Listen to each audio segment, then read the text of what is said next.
સુરતના વરાછા વિસ્તારમાં 2 દિવસ પહેલા બનેલી પાટીદાર પરિણીતાની આત્મહત્યાની ઘટનાએ સમગ્ર પંથકમાં ચકચાર મચાવી દીધી છે। આ કેસમાં પિયર પક્ષના આક્ષેપો અને પોલીસ તપાસમાં જે ખુલાસા થયા છે તે અત્યંત હૃદયદ્રાવક અને ચોંકાવનારા છે। માહિતી મુજબ મૃતક પરિણીતાનો પુત્ર અભ્યાસ અર્થે કેનેડામાં હતો। માતાના અવસાનના સમાચાર મળતા જ તે તાત્કાલિક સુરત દોડી આવ્યો હતો અને પોતાની માતાના અંતિમ સંસ્કાર કર્યા હતા। એક તરફ વિદેશમાં ઉજ્જવળ ભવિષ્યની તૈયારી અને બીજી તરફ માતાની અણધારી વિદાયથી પરિવારમાં શોકનું મોજું ફરી વળ્યું છે। વરાછા પોલીસની તપાસમાં એક ચોંકાવનારો ઘટસ્ફોટ થયો છે।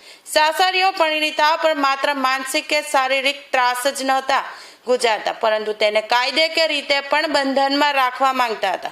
પોલીસને જાણવા મળ્યું છે કે પરિણીતાને બંધનમાં રાખવા માટે સાસરીઓએ નોટરી પણ કરાવી લીધી હતી।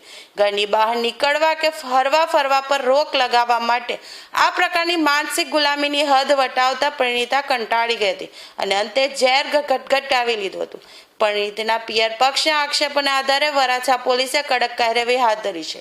પોલીસે આત્મહત્યાની દુષ્પ્રેરણા હેઠળ કુલ 5 લોકો સામે ગુનો નોંધ્યો છે।